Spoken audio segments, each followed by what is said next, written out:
Good day, everyone, and welcome to class. Today, we'll be discussing the topic the reception office. And I want to assume that so many of us, whenever we go to an organization, whenever you visit a company, after the security place, the next room we're usually directed to is a room which we always attended to. And this place is usually like a waiting area. This room is what referred to as a reception office in an organization, and we define a reception office as is a place set up in an organization to receive visitors. So, reception office is a place where visitors are received, they are attended to, they are welcomed in an organization, and it's the first point of call for visitors who visit the organization. Whenever anyone visits the organization, after the security place, the next room the person is always directed to is the reception office because that is where the person gets every information about the organization. Then now we move forward to who is a receptionist. I'm sure whenever go to after we've gotten to the reception room, or which is the reception office, there is someone there who attends to us, who listens to us, who is ready to welcome us into the organization.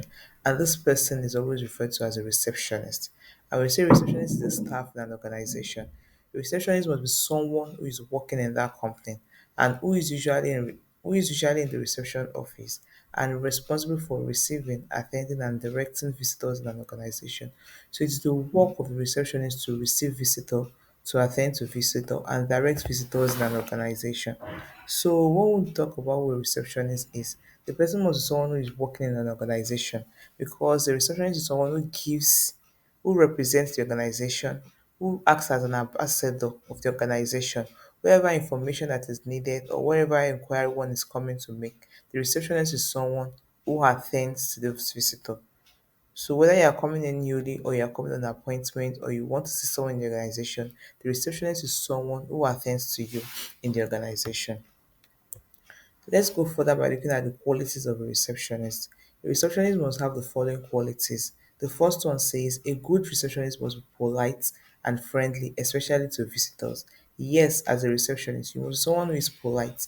You must not be rude to every visitor that come. You must be friendly because meeting someone for the first time, you must be able to relate well with the person you are meeting for the first time. Then the second one says he or she must be receptive and a good be good at relating with people. So a good receptionist must be receptive. That's someone who can actually receive people. And by the time you're relating with people, you should be able to relate to people well.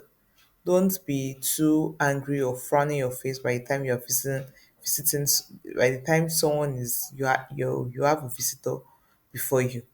When you have a visitor who is coming to an organization, make sure that you welcome them warmly. Your welcoming must be pleasant. You must be someone who is receptive, who can receive people with ease and not frowning. Then the next one says a good receptionist must know how to operate the computer. Yes, as a receptionist, you must be able to know how to operate the computer. I'm sure we all know what a computer is because this generation we have now has to do with technology. So a good receptionist must be technology inclined, must know how to work on a computer and must know how to operate a computer. Then he or she must learn how to relate with people. As a receptionist, you must be able to relate with people properly because you'll be coming across different kind of people. Different people will be coming to the organization. How do you relate with them? You must learn how to relate to people. Human relationship is very, very important because by the time you relate to them well, you are the one who is representing the receptionist is the one who is representing the organization. You are acting like an ambassador of the organization, so you must be able to relate to people well so that they can feel free and express their mind when they come and feel comfortable also when they come to the organization. Then he or she must always be punctual early to work. As a receptionist, you must always be punctual, you must always be early to work. You don't have to be someone who goes late to work because there's always a saying that says punctuality is the soul of business. So as a receptionist, you are the person you as a receptionist, you are the one who's receiving visitors in an organization. So you don't have to go late to work.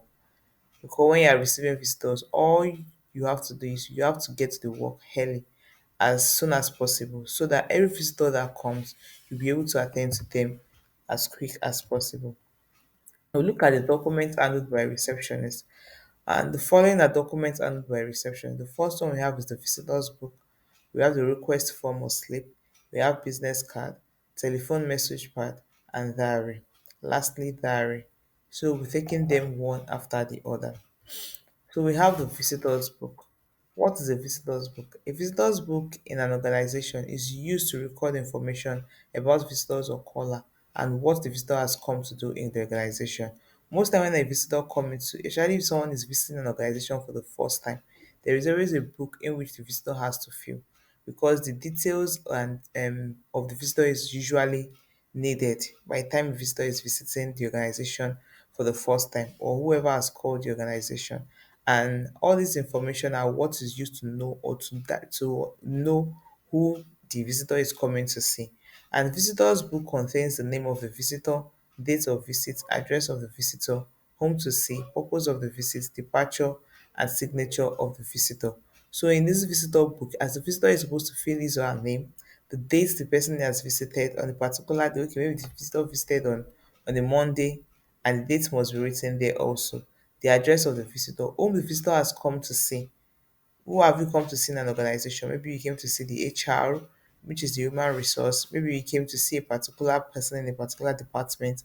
You have to state it in that visitor's book. Then the purpose of visits. Are you there to make inquiry? Are you there on appointment? Are you there for interview? Or you just came on your own?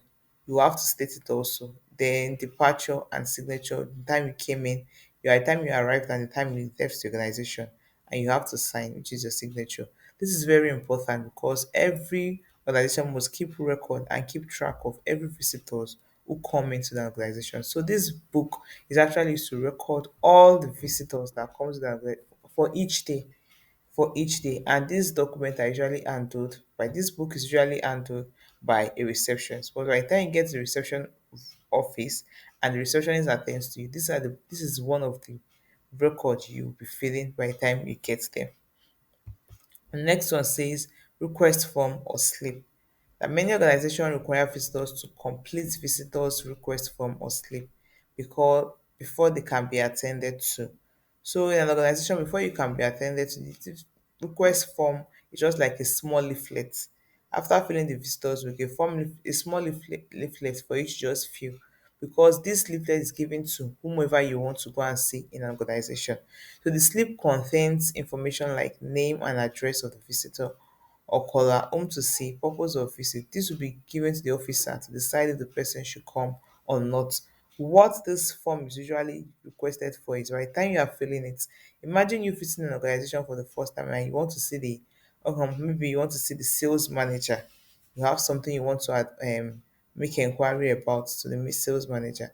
So this small leaflet is given to you. After you filled it, the HR ensures that that small paper or that small form gets to the sales manager.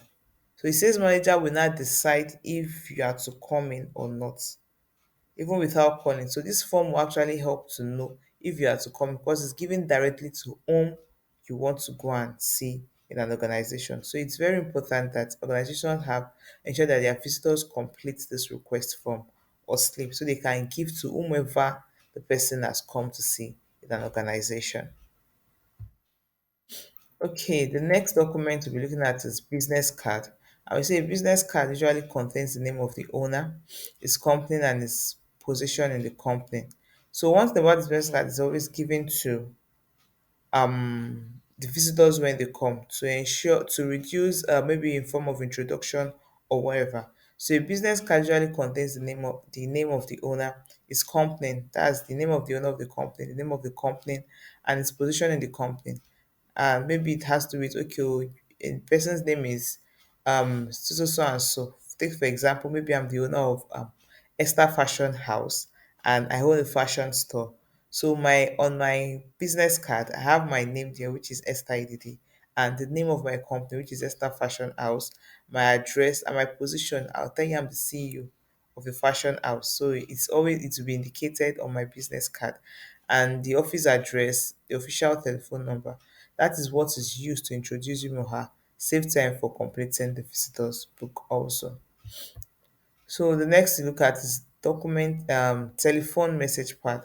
A telephone message pad is used to record telephone messages for officer who may not be on their seat or are very busy. So most times this is always used to record information.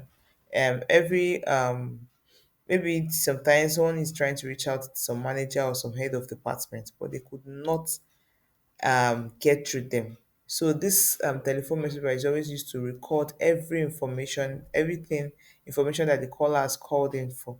Then it contains information on dates and time of call, name and address of the caller, caller's number and reason for call. So the receptionist is someone who takes this call on behalf of the organization and gets every details, every information, and make sure that whoever this call is being referred to in the organization, the message is delivered at the end of the day to the staff in the organization.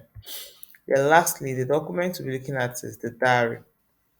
When I say a diary is a book for keeping daily activities. I'm sure we're all familiar with diary, where diary has to do with a book that has to do with dates and so many information you might actually want to put there. So the receptionist uses it to record all future appointments, interviews, and meetings. So wherever interview you have, wherever meeting you have, wherever appointment you have, or wherever information you need to put down on a particular day, you have an interview with this person, you have an appointment with an organization, you have a meeting with some set of staff. So this diary is very important because it helps you keep record of every daily activity. And the diary contains space with dates for recording daily events and information. So each day, every work you need to be done each day is important that you put it there. So in summary, so far we've talked about the reception office, which is a room for receiving visitors, a receptionist, someone who attends to visitors, and we looked at the qualities of a receptionist and also the documents handled by receptionists. Thank you very much for listening. Bye for now. To meet in the next class. Thank you.